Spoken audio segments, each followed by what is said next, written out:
ஆழ்வார் எம்பெருமானார் ஜீயர் திருவடிகளே சரணம். ஜீயர் திருவடிகளே சரணம். Adiyan Swami, Adiyan has one question regarding the sixth ashram as Tirupallando. Which one? Sixth ashram. Sixth Pasuram in Tirupallando. Oh yeah. என் தந்தை தந்தை தன்னூத்தப்பன் ஏழு படித்தால் தொடங்கி. So some people argue that using this pashram that we shouldn't do the SrAdhdham or Tiruvajjayanam or any Mahalaya Paksham. So we have to believe that our fourth ancestors are received mOksham. So there is no need, they say, Swami. So is this correct to say like this? Okay, it's a very good question. First, Adiyan will repeat the question. So, when Sri Vaishnavas, especially Prapannas, they die, at that time they are going to reach mOksham. So, some people are saying that there is no need to perform SrAdhdham or what is known as Tiruvadhyayanam. This is the annual Tithi function. That is the Vaidika ritual for the departed person, which is done every day on the particular month and Tithi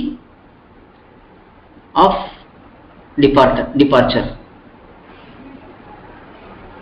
So is this correct? That is the question, right? Yeah. Even Lord also performs for Manvala Mamunigal. I have heard that even while Lord only is performing to show us the male mortal, why should we perform? That's my question. Okay. So as far as Vaidika rituals are concerned, they are categorized into three types of rituals: Nitya Karma, Naimitika Karma and Kamya Karma. So these three types of karmas are generally shown in Shastram.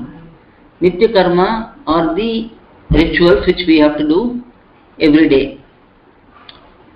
Most of these karmas are prescribed for anyone who is following Vedam, who is accepting Vedam as the authority.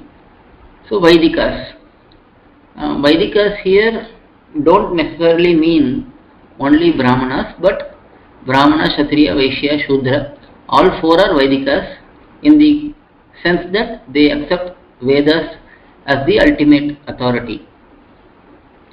Among these three Varnas, Brahmana, Kshatriya, Vaishya, they undergo Upanayana Samskara and get Brahmopadesham, and they are qualified to perform rituals which involve Veda mantrams. So, for example, a brahmachari who has undergone Upanayana Samskaram, he needs to perform Sandhya Vandanam, Samhita Dhanam. So these are all part of Nitya Karma for the brahmachari. Similarly, for Grihastha Ashrama person, one who is in Grihastha Ashrama, married person, he also has to perform Sandhya Vandana, and then he has to perform Aupasana. For Vanaprastha, those who dwell in forest without any attachment with family except wife or husband, only husband and wife are allowed to live together in Vanaprastha without any external engagement. For them, for such Vanaprastha men, Sandhya Vandana has to be performed. Finally, sannyasis, they also have to perform Sandhya Vandana. Other Agni Karyams, they will not be applicable for sannyasis. So all of these are Nitya Karma generally. And then there is Naimitika Karma. Naimitika Karma is the karma which have to be done occasionally. For example,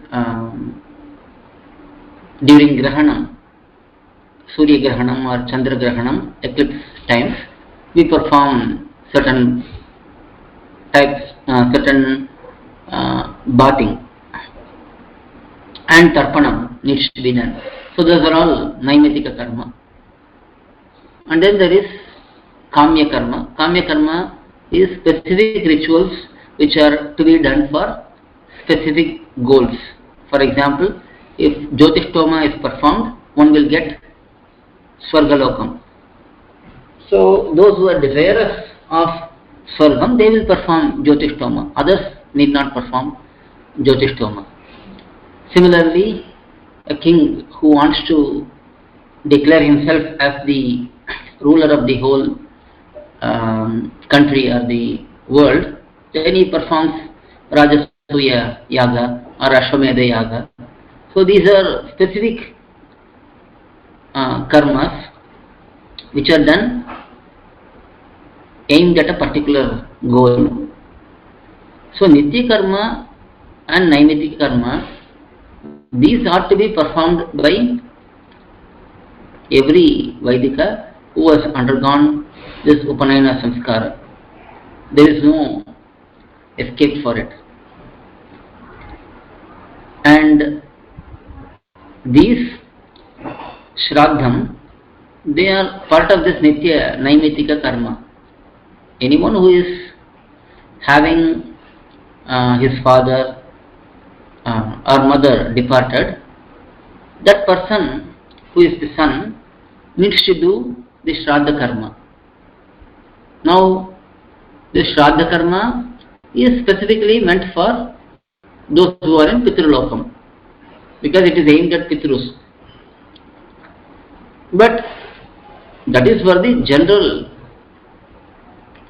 public, where the Atma will hopefully ascend to Pitrulokam. That is also no guarantee, because if one has done lots of papa, then one may be in Naraka. If one has done specific penance and done certain karma, kamya karma, one may even be in heaven. So there is no guarantee that every Atma, every person who dies goes to Pitruloka. But irrespective of whether one is going to Pitruloka or not, Shastram says the son has to do the SrAdhdha karma. So more than for the benefit of the departed Atma, this particular SrAdhdha karma has to be done by the son to retain his Vaidika nature. A follower of Veda has to perform SrAdhdha karma for his own obedience towards Shastram. But the Shastram says that one has to do SrAdhdha karma. So in this case, if we look at the even Laukika example, a person's father may have died and he may not have reached Pitruloka, but still the person needs to do SrAdhdha karma. Whether the person's father is in Pitruloka or not, he has to do SrAdhdha karma. And that is ordained in Shastram like that.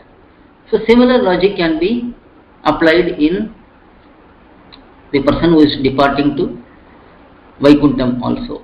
So Sri Vaishnavas, Prapannas, generally we perform Sharanagati through the Acharya, and as long as we are not committing grave offences, big apacharams, then it is a general understanding that the Atma will ascend to Paramapadam at the time of death.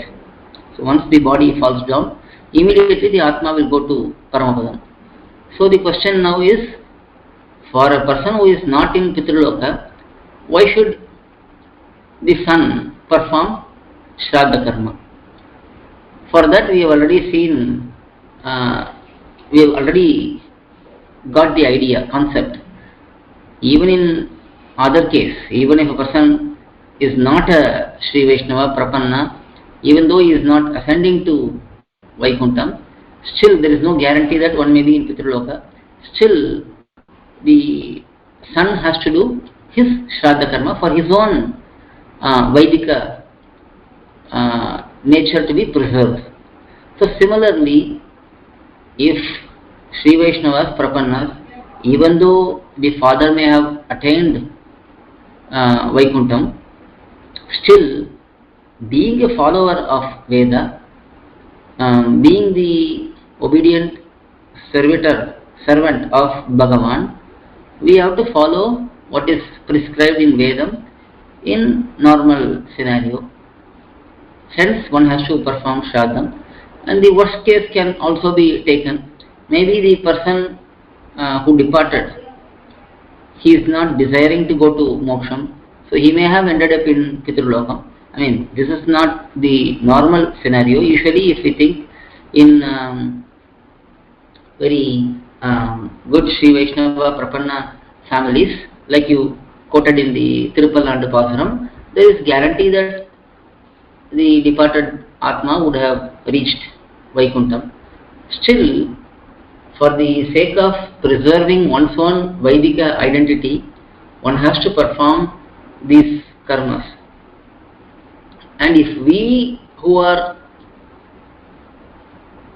followers of Vedam, who are devotees of Bhagavan, if we ourselves are not following what is prescribed, ordained in Shastram, how can we expect others to respect Shastram? How can we expect others to follow Shastram? So, being the role model for the society, being the front runners in following Shastram, we have to observe the Vaidika karmas, especially the Nitya Naimitika karmas. Those have to be performed. We don't have any option, and we can see that all our Purvacharyas have done it. That is the main pramanam for all of us. That is the main evidence for us to perform the same thing. We see in many incidents in the Purvacharyas' life history that the son would be performing the Tiruvadhyayanam. Now, only difference in Sri Vaishnava Prapanna families, we don't just do it as SrAdhdham, but we do it as Tiruvadhyayanam.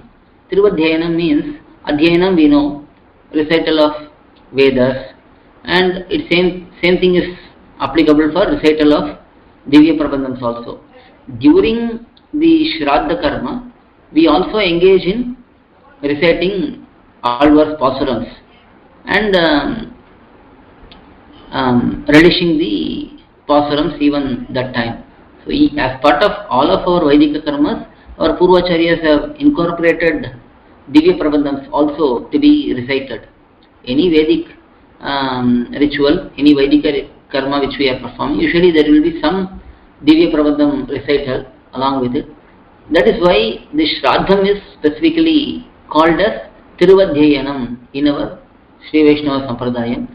So it is a day for us to remember our elders who may have departed and recite some pasurams in memory of them, and take that opportunity to also do a Goshti recital of pasurams at our home. Usually it will be just an individual pasuram recital.